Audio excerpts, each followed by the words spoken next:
Prezados irmãos e amigos, eis-me de volta, outra vez, para completar o estudo desse capítulo 12, estudando agora os versículos 7 a 9.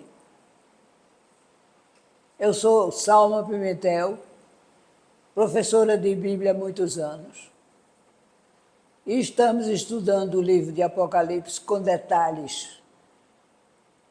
Primeiro nós lemos na palavra e depois nós lemos no livro do Apocalipse, que nos revela toda a escrita que está na palavra. Os seus significados. Versículo 7. E houve batalha no céu. Miguel, os seus anjos batalhavam contra o dragão.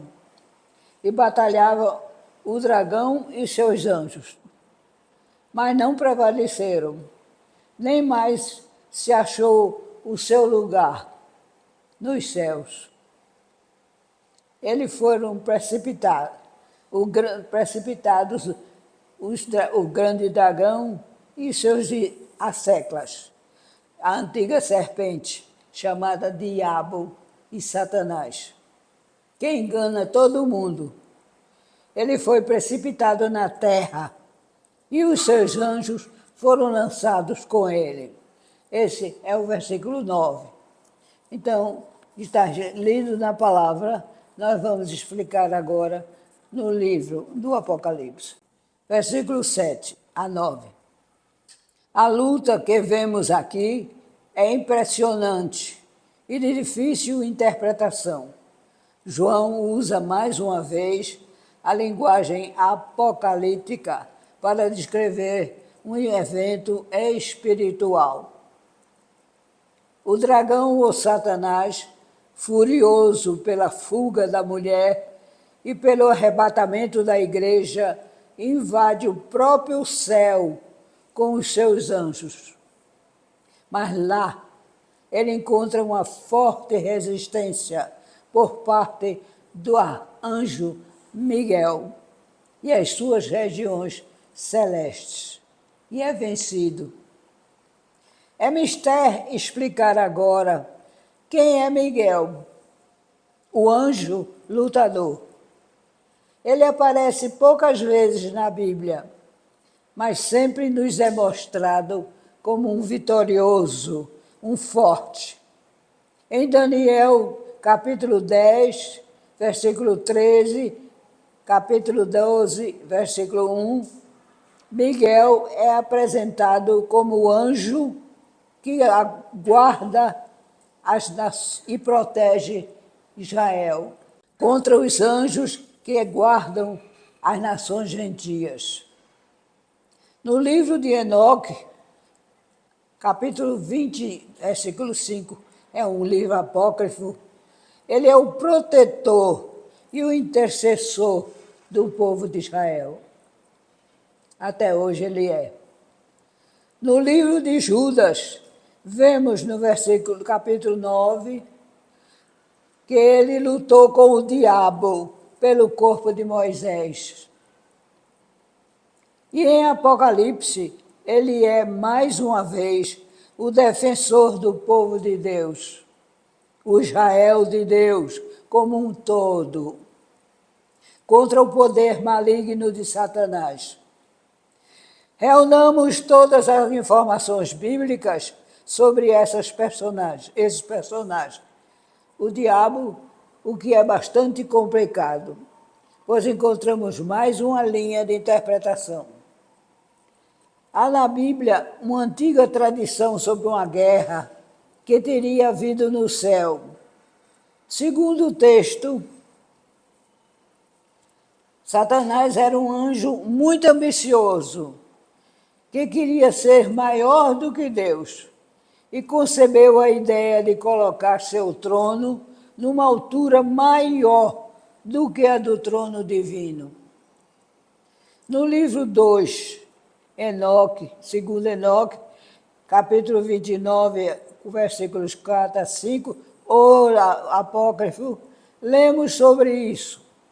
E o resultado foi que o expulsaram de lá. Em Isaías capítulo 14, versículo 12, lemos: Como caíste do céu, ó estrela da manhã, filho da alva, que é a referência sobre a queda. E o pecado que ocasionou aquela queda, aquela expulsão, foi o orgulho, porque ele era o mais belo e o mais sábio dos anjos. E também o querubim da guarda. O seu posto nos céus era privilegiado, porque Deus fez assim ele. Quis que ele fosse assim. Em 1 Timóteo, capítulo 3, versículo 6, Paulo, apóstolo, fala do pecado do orgulho ou soberba e afirma que aquele que também o pratica incorrerá na mesma condenação do diabo. E segundo a mesma história acima, Satanás foi expulso dos céus e condenado a habitar o ar.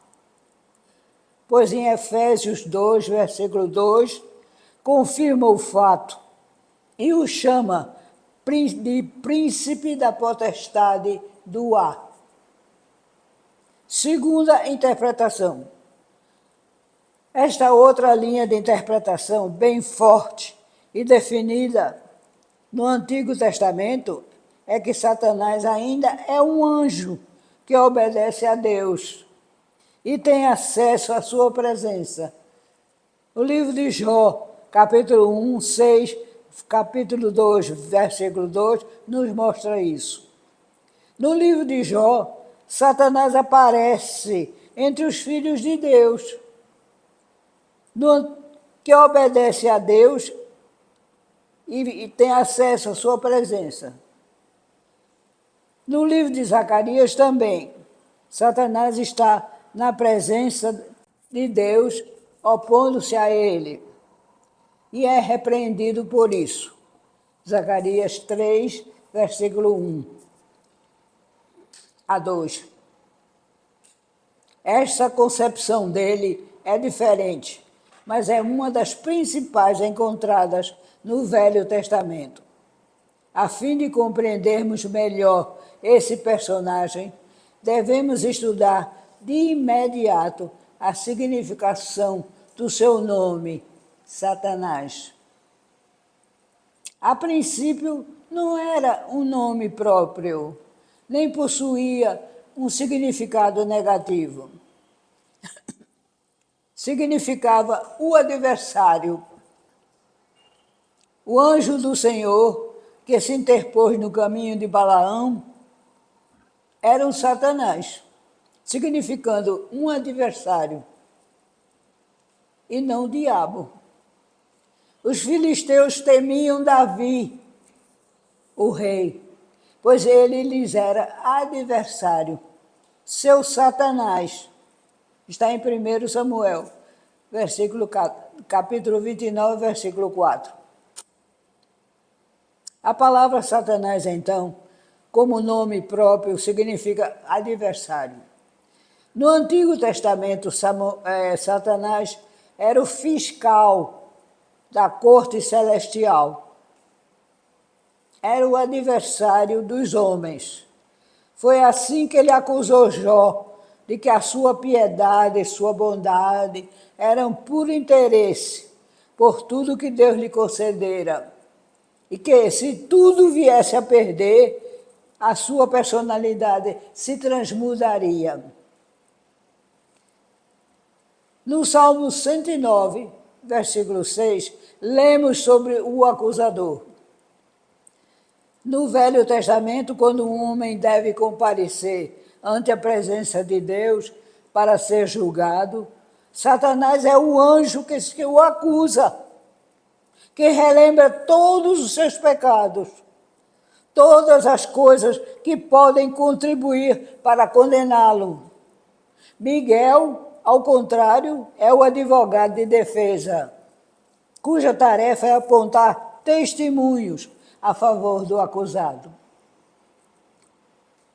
No Antigo Testamento, Satanás estava sujeito à autoridade divina e atuava dentro da vontade de Deus, cumprindo as suas ordens.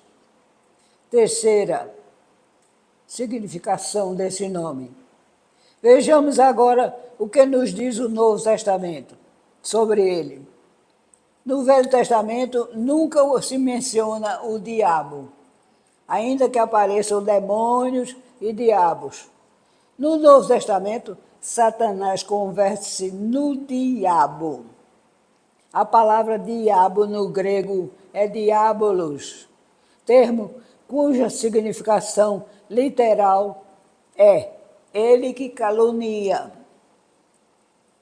É considerado no Novo Testamento não o acusador, mas o tentador, que tenta os homens do caminho reto, afastando-os.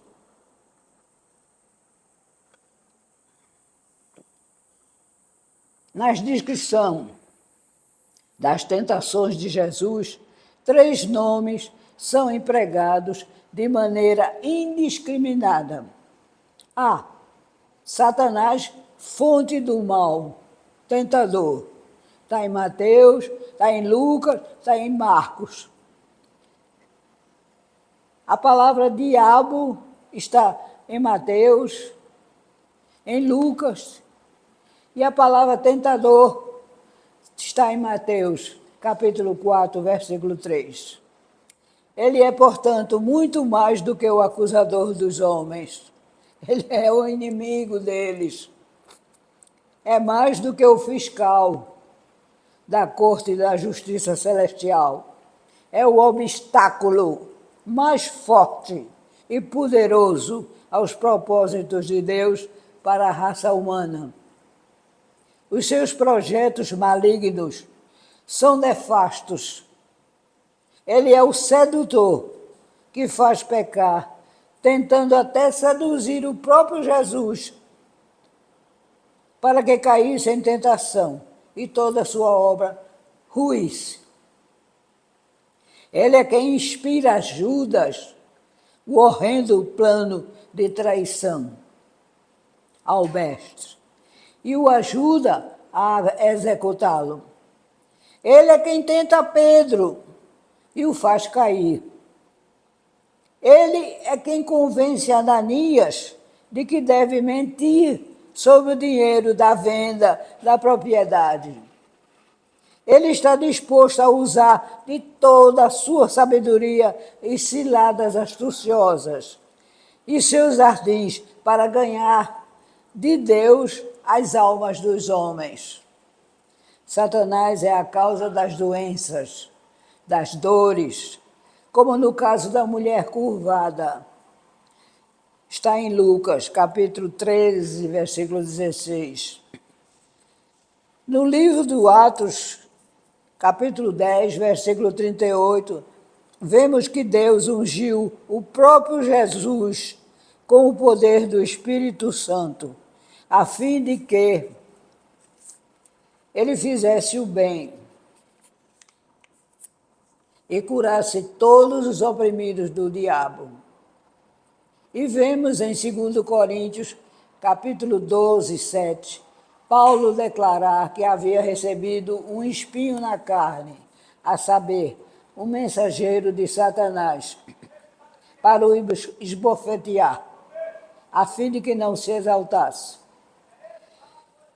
Ele põe impedimentos à implantação do Evangelho nos corações dos homens, chegando até a arrancar as sementes da palavra antes que elas criem raízes. Satanás, anjo de luz, formoso e sábio, tornou-se um malvado, o inimigo de Deus e de suas criaturas, que foram criadas com tanto zelo e amor. Na oração preciosa que Jesus fez e ensinou aos discípulos, ele pede ao Pai: livra-nos do mal. que interpretando melhor poderia ser: livra-nos daquele que encarna o mal, Satanás. O próprio Cristo nos advertiu: e não temais os que matam o corpo e não podem matar a alma, mas temei aqueles antes que podem fazer perecer no inferno a alma e o corpo. Quarto, a história desse anjo de luz, Satanás, é curiosa. A nossa mente não pode captar toda a significação da tragédia da sua vida. Ele era um anjo de luz, o maior de todos os seres angélicos na corte celestial. Mas o seu orgulho pecaminoso o fez cair e ser expulso do céu. Ele foi agraciado por Deus, no princípio, com 2 maravilhosos dons, o da formosura e o da sabedoria, segundo Ezequiel 28, versículo 12. Foi estabelecido pelo próprio Deus e ungido para proteger como querubim da guarda. Está em Ezequiel, capítulo 28, versículo 14.